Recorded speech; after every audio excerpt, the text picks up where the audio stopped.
So,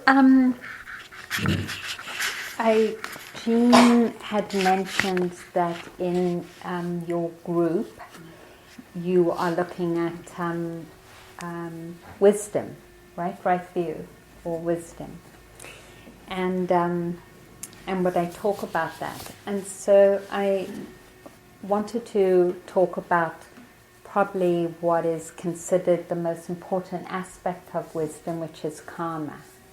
And usually I only talk about karma on retreats because it's often considered a more difficult subject to talk about. But on the other hand, it's considered actually even more important than seeing the selflessness or conditionality of ourselves or the non-ego of ourselves. In the Mahayana tradition, when someone asks the Dalai Lama what's the most important aspect of the teachings, he said it was karma. And it's really been a very central part of my practice and my understanding and my effort and my faith. And so I feel really happy to respond to that invitation.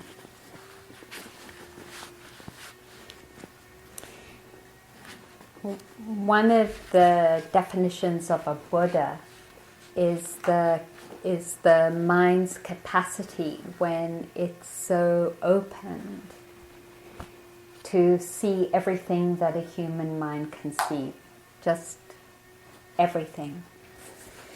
And so in that profound opening where there was just no barriers, the Buddha was able to see into every single one of his past lives. And that was the first thing that happened after his awakening, is that he saw lifetime after lifetime after lifetime, uncountable, those lifetimes he saw.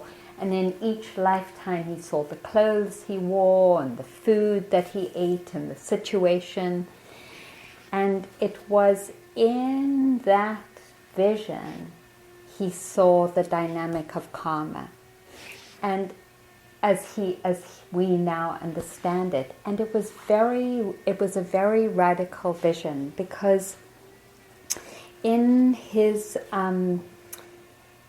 during his time, there were philosophies that accepted that our happiness or our suffering was due to our own actions. But different schools understood that differently. So for the Vedanists, which was a very strong religious practice, they understood happiness had to do with the rituals you performed, which is not so far away from some of the biblical content that we've read, about, well, if you do this, then you really will have access to God. And for the Jains, there was karma, but it was totally deterministic. So it was like a very linear causal relationship of, if you do this, then it means in the next moment this will happen. And if you do that, in the next moment that will happen.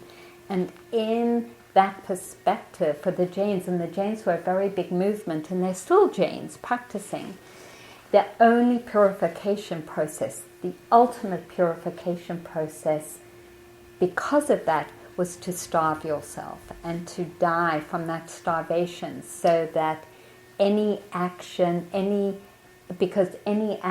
was seen in some ways impure because of your desires and your hatreds and angers. And so you had to actually practice, quote, non-action.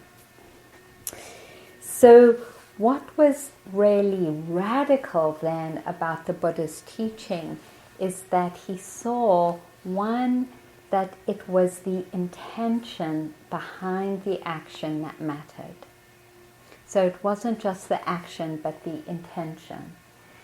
for example, you could have a surgeon who cuts someone up with a knife, and you could have a thief who cuts someone up with a knife. The actions are the same, but the intentions are really different. The second thing that is really important about it is that it's not just the intention that's important, but critically whether it's wholesome or unwholesome, whether the intention is skillful or unskillful. So the law of karma is that when the intention is unskillful, the result will always be unskillful. And that's the law. And when the intention is skillful, the result will always be skillful. And the Buddha used the example of a banyan tree. And he said, if you have a seed of a banyan tree, you're not going to get a melon. He actually says this in one of the suttas. You're going to get a banyan tree. So in the same way, there is this law that says when you have the seed of a banyan tree, when you have a skillful action, you will always, and that's the law, have skillful results. And if they're unskillful intentions, you will always have unskillful results. However, the Buddha said that karma was very complex and not deterministic and linear.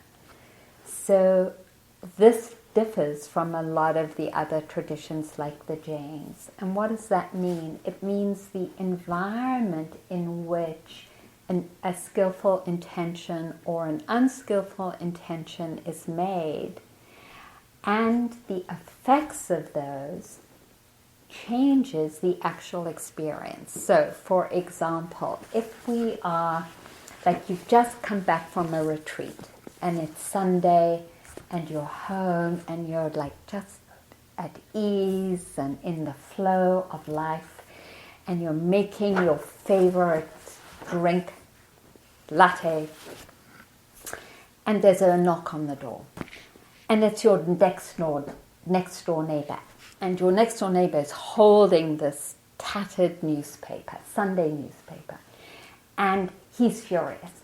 This is your dog. Your dog is destroying my newspaper, and I'm sick and tired of it. And and I'm going to sue you. And the field in which that action is met is total non-reactivity. Oh, I'm so sorry. I know I love the Sunday newspaper as well, and it's such a drag, when the dog gets to it. Let me jump in the car and replace it now. I am so sorry. And, and let's talk about what to do in the future. Or So in that environment, whatever was the initiating karma for that anger, there's no repercussion. Or it could be you've had a week from hell. You just had a terrible fight with your partner just half an hour ago, and there's this knocking on the door, and there's your neighbor with the tattered newspaper, and you are, don't you scream at me. Who do you think you are? I can't believe that how do you know it's my dog anyway? Did you see my dog? So there's a total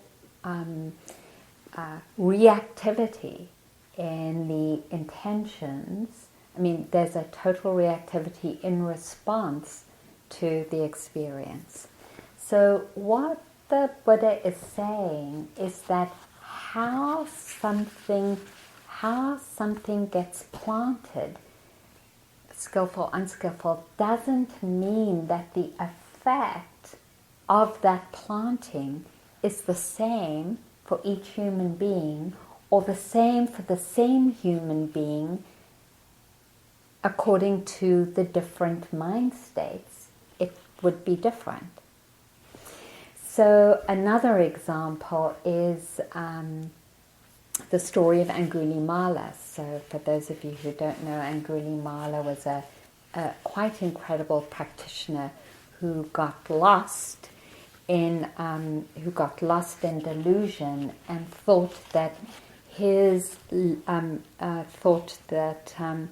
path was to kill lots of people. I won't go into it in more detail than he killed, I think, 999 people, and wore a necklace of their fingernails around, or fingers around his neck. And people were really, very scared of him because he was fearless. He was actually a fearless warrior and murderer. And some people were walking with the Buddha. He was about to go to a village to give a Dharma talk, and some people came running up to him and said, Angulimala's coming, run. And the Buddha didn't run, and everyone sort of went and hid behind some bushes. And the Buddha used his psychic power and moved in front of Angulimala, and then moved in a way that even though Angulimala was this incredible strong warrior, he could never catch up with the Buddha. And so he said, "Stop." And the Buddha turned to him and said, "I have stopped, but you haven't." And somehow those words really stopped him. And then and there he said, "Can I take refuge?" And the Buddha gave him refuge because the Buddha saw that he could actually awaken. For those of you who might be new to the Dharma, the monks in that era relied on Dharma, relied on the populations where they were living to feed him, and people would throw rotten food at Angulimala and not give him any food because he had killed so many people in the vicinity. And because he had awakened, the way that karma landed on him didn't bring any suffering. So again, it's just to acknowledge our own experience that according to the field our karma lands on depends also on whether there's suffering or not. So it's not deterministic. It's not a linear, determined relationship. And that makes a lot of sense and is really important. On the other hand, the Buddha did say that the results are always lived. Whether they bring suffering or not, the results are always lived. We just don't know when the results are going to be experienced. So wholesome intentions brings wholesome results. Unwholesome intentions bring unwholesome results. Depending on the context, those results will be felt and experienced differently, and will either become the conditions for more skillful, if it's skillful, or for more unskillful, if it's unskillful, depending on the conditions that those consequences land in. That is the mind states, the mental environment in which those mind states live in. So a lovely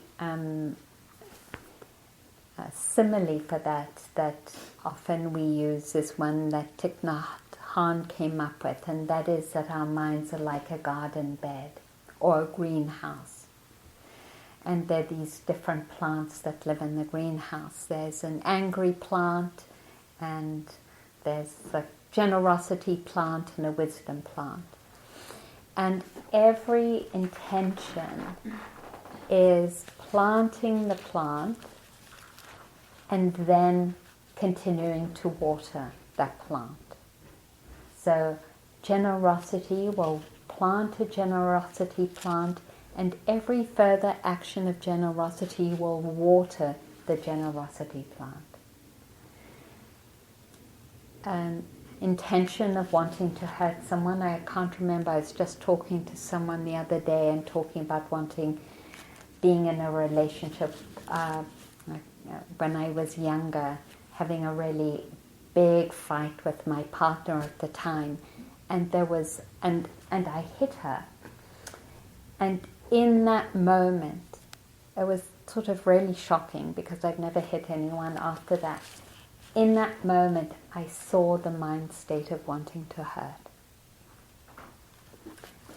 That mind state came from actually many other mind states when I was a kid and I fought a lot.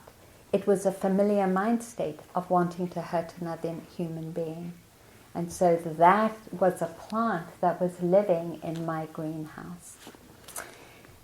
Certain plants need particular conditions to ripen, and it's only when those conditions are in place that that particular seed will ripen. So, for example, you need a certain amount of moisture and heat for a tomato plant for that to ripen. You need a fire for a redwood seed to ripen. So you need those conditions in order for those seeds to ripen. That's important to understand because often we see, let's say, people who have a lot of wealth and have a lot of conducive conditions for happiness, and they are making very unskillful decisions, like let's say the chair and CEO of Monsanto. And we're like, well, where's their karma? You know what's happening to the ripening of their negative karma? They're doing all these unskillful things. And according to the Buddha, the particular conditions have to come into place for the seeds to ripen. And so it looks like karma isn't a law, but it is a law. And it's a conditional law. So let me stop there. Is this making sense? Yeah. Cool.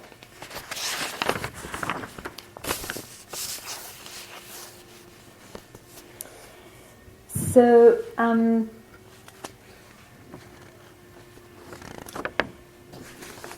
then,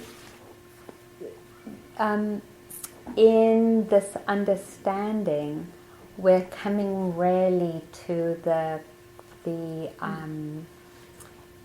heart of the Buddha's teaching, because he says that suffering is ended by the cultivation of beautiful qualities and the abandoning of the unwholesome qualities. That the core of our well-being can be purified or can be supported into a condition of happiness.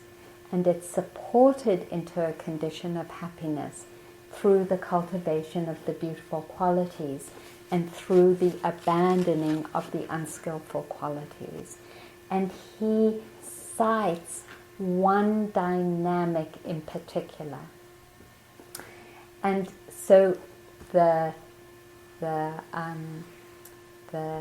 first noble truth is the acknowledgement that there are that there are expressions in our life that we could describe as suffering.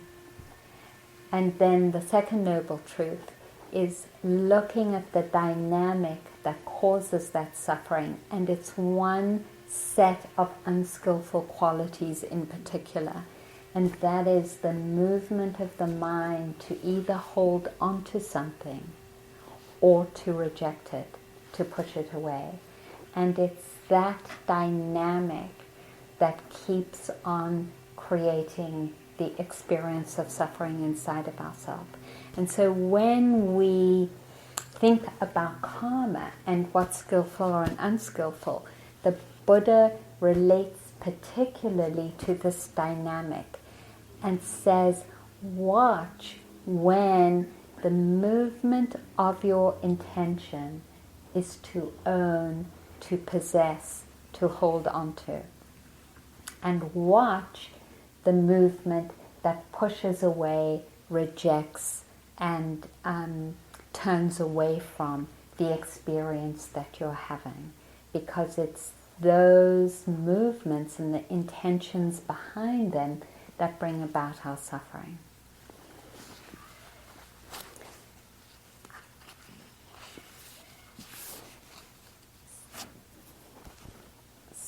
So it's really deep, actually, because that movement to own, and some of you have heard me talk about it, that movement to own, to hold on to, is such a core movement inside of ourselves, and we unconsciously keep intending and acting it out over and over again. So when the Buddha talked about karma, he said that it had to be an willful intention for it to have karma. Like if we were walking on a path and we didn't see an ant and we stepped on the ant, there wouldn't be any karma involved. But it doesn't mean we always have to be conscious of our intention for there to be karma. So for example, I could slam the door unaware that I'm angry. And even though I wasn't aware of my intention, to express my anger, there's karma in that action. So the fact that I'm not aware of it doesn't mean that there isn't karma. And the brilliance of the Buddha talking about the Second Noble Truth and this dynamic is that we are unaware that we're doing it all the time. And so when he talks about identity and the creation of identity, that sense of separation where we have to defend ourselves, where we have to, that feeling of, it's so amazing, I see it over and over again, that feeling of, I have to defend myself from you. And it could be that I have to defend it by somehow being a good teacher, like I see that arise. Or I have to defend myself in some way by being good. I was just talking to a student on Skype before I came here, and she was in crisis. She's a teacher, and she noticed that a male student was being very sexual with a female student and was concerned about it and spoke to the mother, and there was like hell to pay. And she said to me, and I was defensive. And so just that deep, profound mechanism over and over again that is not any fault, personal fault per se, but is something that every human being is born with in the same way that we have consciousness. It goes with consciousness, this mechanism of grabbing onto, of pushing away. And I used to hate this example, but it just feels very vibrant for me at the moment. So I'll say it. I don't know, some of you who've done a lot of retreats might have heard of it in Thailand, and also during parts of India. Farmers set coconut traps for monkeys in order to protect their crops, and they would cut a hole in the coconut just big enough for the monkey to put its paw in, its hand or paw in, and then the monkey would grab the soft coconut meat, and even though it saw the farmer coming, and with a gun, which they would know meant danger, they couldn't release their hand and let go of the coconut meat, and that's how the farmers would catch the monkey. That's our that's our conditioned response that the Buddha is asking us to become aware of. And that over and over again we are unconsciously intending to play those energies out. And until we become conscious, we keep sowing the seeds of that karma. And so the Buddha used the example of samsara, and he said it's like this never-ending wheel that just spins over eons of this predominant energy of greed, hatred, and delusion expressing themselves and being acted out because we don't see it. And that it acts out through the law of karma. That we don't see it, and so we don't see the consequences except for the experience of suffering. The good news is that we have everything we need. We have this amazing capacity to begin to purify this dynamic and to heal ourselves from it. And one of the inspirations to make the effort to be present, and especially to turn towards these energies of wholesome and unwholesome, comes from this understanding. So I talk a lot about how, and it's just been so bad recently, I can't believe it, how incredibly irritated I get when I'm driving in traffic. I mean, it's even getting worse, or maybe I'm becoming more aware of it. And it's like, and it's so hard to intercede. And then it's like, Arinna, if you don't intercede now, it's going to get worse because of karma. It's like, cut it. It's like, make that effort to go to metta. Sing a Beatles song, do anything, but, intercede that continual intention to irritation. So, and then just to say, and this is something that I don't understand exactly yet, but according to the teachings, and I'll take it that it's, I'll take it to consider that when we die, the mind state preceding our death determines our next reincarnation. And so that's my other contemplation. It's like, you could have an accident now and it would be very bad news because you would be reborn in the hell realms.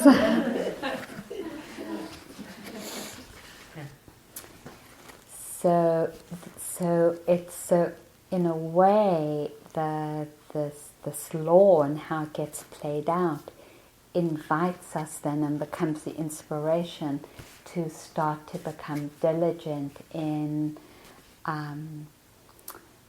looking at what is happening in my mind and what's my intention. What's happening in my mind and what's my intention. So that's the dynamic of karma on the individual level. And then, of course, there's the dynamic of karma on the cultural and social levels. And I wanted to speak to just such a beautiful and favorite story that I have in terms of changing karma on the social level or cultural level. And that's the story of Mahoghasananda in Cambodia. And he was a monk that was caught in the worst of the killing and the minefields that meant that villagers didn't feel safe to travel outside of their village because there were so many mines planted and so many people actually died after the so-called war was ended because of the mines. But anyway, there was such incredible fear in Cambodia, and so he felt moved to address that and the hatred that had resulted from the war by going from village to village, so knowing that he was risking his life, and I won't say just, chanting one of the core teachings of the Buddha, which is hatred never ends hatred, only love can end hatred.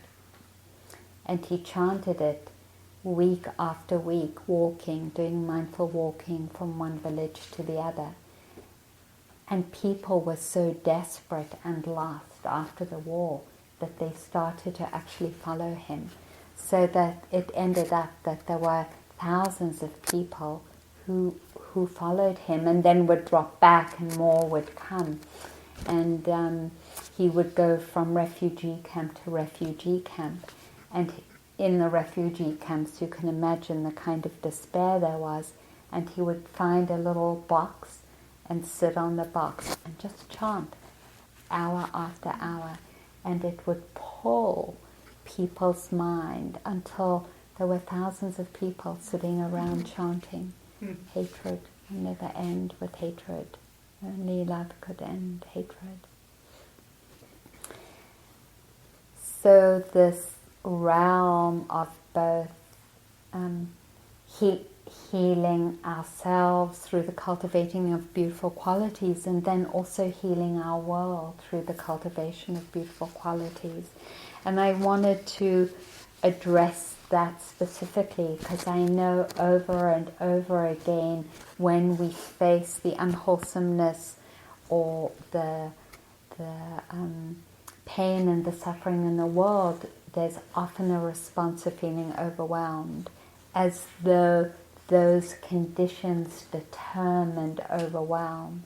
But the Buddha said that wasn't true, actually. That on the individual level, we have the capacity to heal the unwholesome qualities, and on the social realm, we have the capacity to heal the unwholesome qualities. And that we can do it in the ways that we know so many of the great leaders have, whether it's Aung San Suu Kyi or Nelson Mandela or Martin Luther King or Archbishop Romero, that or the Liberian woman who was planting all those trees. What's her name? Yeah, Wangari. Yes, yeah, right. So and there was that same understanding of karma, and that's what I love about the leaders, because they exemplified that understanding in just this moment, bringing something wholesome.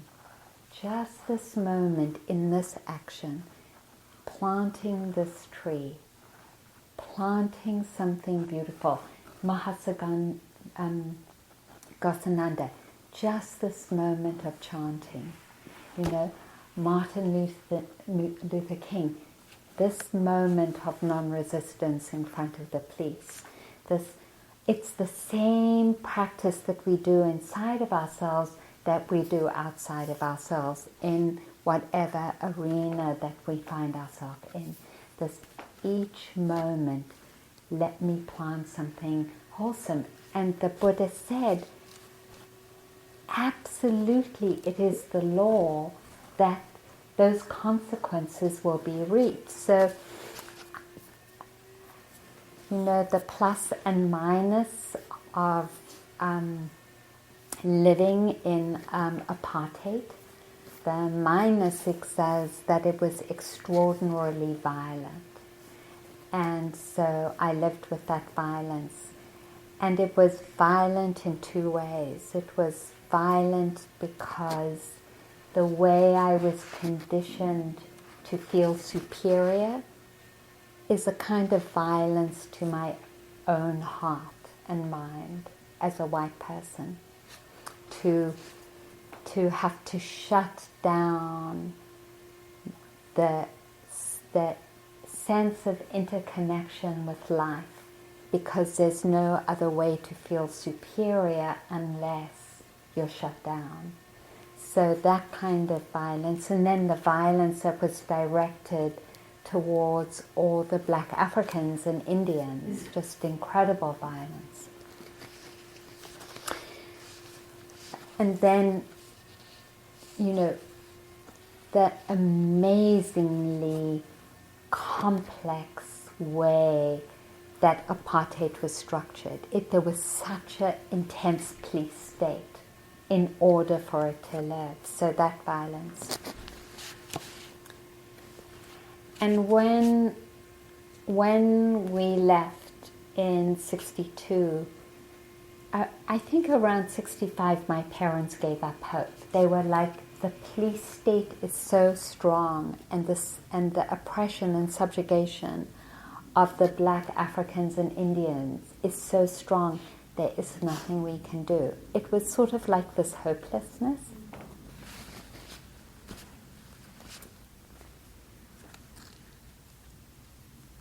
And yet, apartheid ended. And it ended because of every single action that every single person outside South Africa and in South Africa did to contribute to its ending.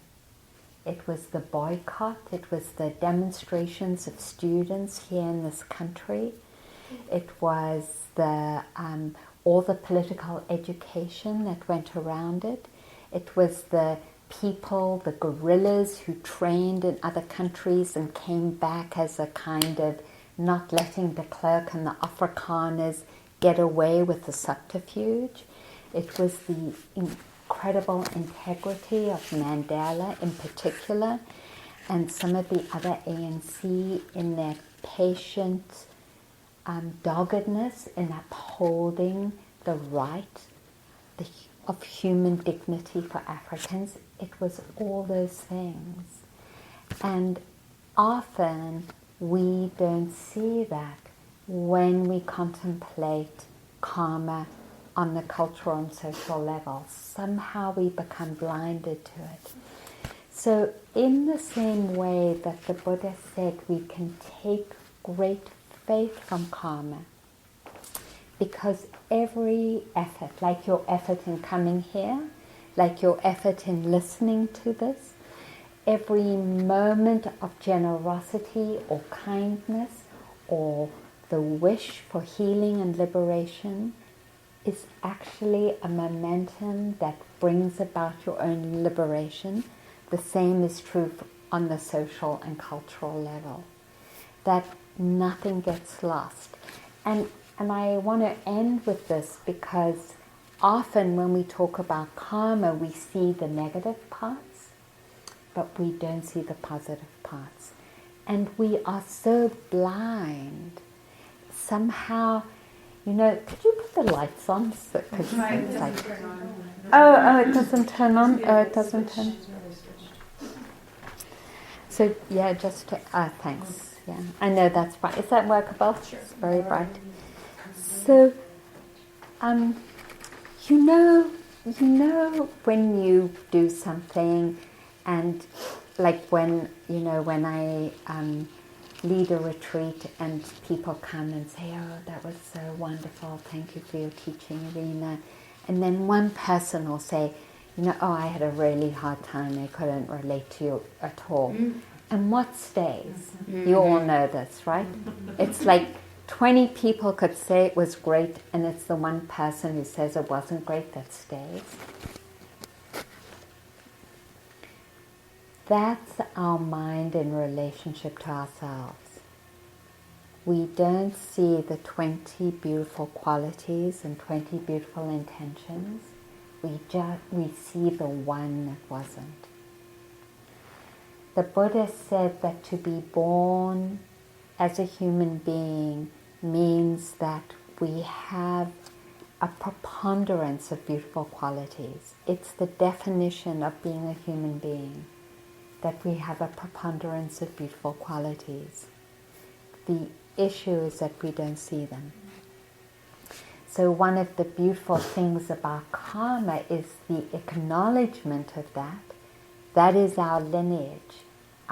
Our personal lineage is that we have a preponderance of the beautiful qualities, and that there is a law that supports the growing of that, and it's through our intentions. One last thing. Even if we are lost, deeply lost, just the intention, may I meet this with kindness. May I heal this even if I can't now. Just that wish immediately changes our karma. It's a new seed in the stream of our being. At any point then, it's our remembering. At any point, may I wish. So I'm a very aversive person, and I wake up, and generally I wake up grumpy. I mean, I have to work to get to a not grumpy place. I have to meditate, and I have to have my cup of tea, and I have to do yoga. I mean, that's when I'm not so busy, but really I have to work at it by meditating. See my grumpiness, I know you so well. But I first notice my grumpiness, and then it's like I can send metta. Just even if I don't feel metta, it doesn't matter, because the law of karma. I can just keep intending it. I don't feel it now, but I wish that I in the world might have ease today. It becomes this incredibly powerful tool. So in a way, we're all like Mahagosananda, where there's that invitation, not necessarily for that chant, but whatever your chant is, and to keep aligning with it.